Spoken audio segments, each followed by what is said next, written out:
ज्यांच्या बँकच्या खात्यामध्ये फक्त 50-100 रुपये होते, पण आज दर महिन्याला त्यांच्या बँकच्या खात्यामध्ये या लाडकी बहीण योजनेतून 1500चा लाभ हा वितरित होत असतो। केवायसी बंधनकारक असेल प्रत्येक लाभार्थ्याला 100%, आणि त्याचा आम्ही सगळ्यांना कालावधी दिलेला आहे आणि तो कालावधी साधारणपणे 2-3 महिन्याचा असणार आहे, कारण त्यांना तेवढा कालावधी लागणार। त्याचबरोबर आम्ही पूर्ण त्याच्यामध्ये माहिती दिलेली आहे की ते करत असताना ती प्रक्रिया अतिशय सोप्या पद्धतीने कशी केली जावी। त्याच्यामध्ये आमच्या स्थानिक पातळीवर जे महिला बाल विकास विभागाचे अधिकारी आहेत, अंगणवाडी सेविका, मदतनीस आहेत, इतर विभागांचे महसूल प्रशासनाचे सुद्धा आहेत, त्यांचेही आम्ही त्यामध्ये सहकार्य घेऊ। आणि होत्या ई-केवायसी साधारणपणे महा-डीबीटी पोर्टलवर ज्या ज्या काही स्कीम्स राबवल्या जातात त्या सगळ्यांना ई-केवायसी ही प्रक्रिया फॉलो केली जात असते। साधारणपणे 91 अशा योजना आहेत ज्याच्यामध्ये ई-केवायसी हे त्या ठिकाणी रूटीन ही प्रोसिजर आहे आणि तीच लाडकी बहीणमध्ये पण आहे। फक्त ई-केवायसी राबवत असताना आपल्याला UDIचे अधिकृतता घ्यावी लागते, ऑथरायझेशन घ्यावं लागतं आणि त्याच्यासाठी साधारणपणे 118 बाबींची पूर्तता करावी लागते आणि या बाबींची पूर्तता केल्यानंतर ते ऑथरायझेशन आपल्याला मिळत असतं आणि या संपूर्ण ऑथरायझेशनला साधारणपणे 8 ते 9 महिन्याचा कालावधी लागत असतो। त्याच्यामुळे आम्ही ऑथरायझेशन मिळण्यासाठीची प्रक्रिया ही 8-9 महिन्यांपासून सुरू केली आणि ती मिळाल्यानंतर आम्ही ई-केवायसीची प्रक्रिया ही सुरू केलेली आहे। ई-केवायसी मुळे ज्या लाभार्थी आहेत त्यांना अधिकचा फायदा होणार आहे, कारण त्यामध्ये वेगवेगळ्या पद्धतीचा संभ्रम हा पसरवण्याचा प्रयत्न करत आलेले आहेत। ही योजना जी आहे ही महिलांमध्ये, लाडक्या बहिणींमध्ये अतिशय प्रिय, लोकप्रिय आहे। महिलांना त्याचा लाभ मिळतोय। कुठेही आम्ही याच्यामध्ये लाडकी बहिणीची संख्या कमी करण्याचा प्रयत्न नाहीये। मी म्हटल्याप्रमाणे ई-केवायसीतून महिलांना रेग्युलरली नियमितपणाने लाभ देण्यामध्ये, म्हणजे ज्या लाभार्थी महिला आहेत त्यांना लाभ मिळण्यामध्ये आणखीन सुलभता येणार आहे आणि या व्यतिरिक्त पुढे सुद्धा शासनाच्या ज्या वेगवेगळ्या योजना निघतील, एकदा त्यांचं ई-केवायसी झालेलं असेल की पुढच्या काही योजनांसाठी सुद्धा त्यांना ॲडिशनल काही प्रोसिजर्स कराव्या लागणार नाही। बोगस लाभार्थ्यांना शोधण्यासाठी गोल्डन डेटा काहीतरी आणला जाणार आहे, काय नेमका आहे?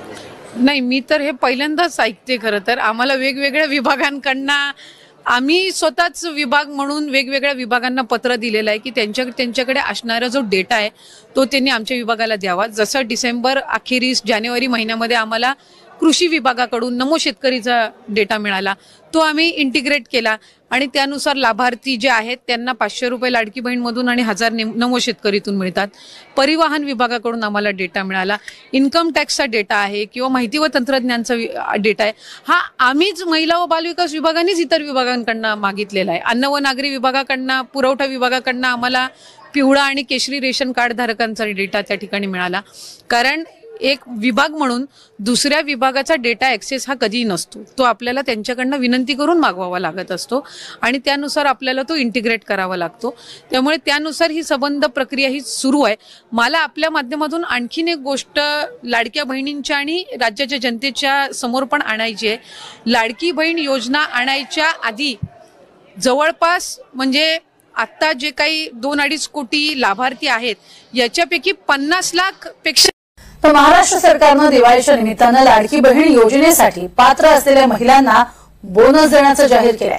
म्हणजेच ऑक्टोबर महिन्यात पात्र असलेल्या महिलांच्या खात्यात बोनसचे पैसे देखील येणार आहेत। सरकारनं लाभार्थी महिलांना दिवाळीच्या दिवसांमध्ये 3000 रुपयांचा बोनस देणार असल्याचं जाहीर केलंय। तसंच काही निवडक महिलांना आणि तरुणींना 2500 रुपयांची अतिरिक्त रक्कमही मिळणार आहे।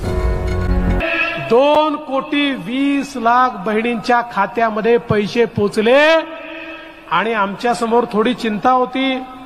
त्या ठिकाणी भाऊबीज येणार आणि इलेक्शन असलं, कोड ऑफ कंडक्ट असलं तर ऐन भाऊबीजेच्या वेळी बहिणींना आपल्याला ओवाळणी देता येणार नाही आणि ठरवलं, अरे बहिणीला ओवाळणी तर दिलीच पाहिजे।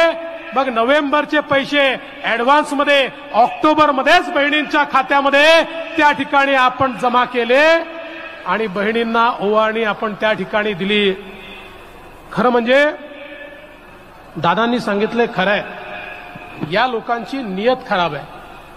आपल्या सोलापूरचीच आमची एक बहीण काय म्हणाली, ती असं म्हणाली, नेता आहे, मी नाव नाही घेत, ती पण आमची बहीणच आहे, पण ती असं म्हणाली की तुम्ही बहिणींना जे 1500 रुपये देता ही लाच आहे, तुम्ही बहिणींना लाच देऊन विकत घेताय आता मला हे सांगा, आईचं प्रेम, बहिणीचं प्रेम, मुलीचं प्रेम जगाच्या पाठीवर कोणाला विकत घेता आलाय?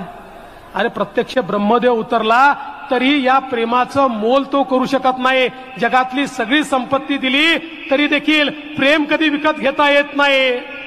पण जे लोक सोन्याचा चमचा घेऊन जन्माला येतात त्यांना हे कळत नाही. अरे बाबा, तुमच्या घरी मुख्यमंत्री झाले, तुमच्या घरी नेते झाले, पण माझ्या ज्या बहिणी पूर्ण महिनाभर राबतात आणि महिन्याच्या शेवटी त्या ठिकाणी हिशोबाची जुळवणी करतात आणि लक्षात येतं की ठरवलेल्या 4 गोष्टी करता येणार नाही कारण आता आपल्याजवळ पैसे उरले नाही. त्या बहिणींकरता हे 1500 रुपये काय आहेत हे त्या बहिणींना तुम्ही विचारा. सोन्याचा चमचा तोंडात घेऊन आलेल्या माझ्या सोलापूरच्या बहिणीला या बहिणींचं दुःख हे कधीच कळू शकत नाही.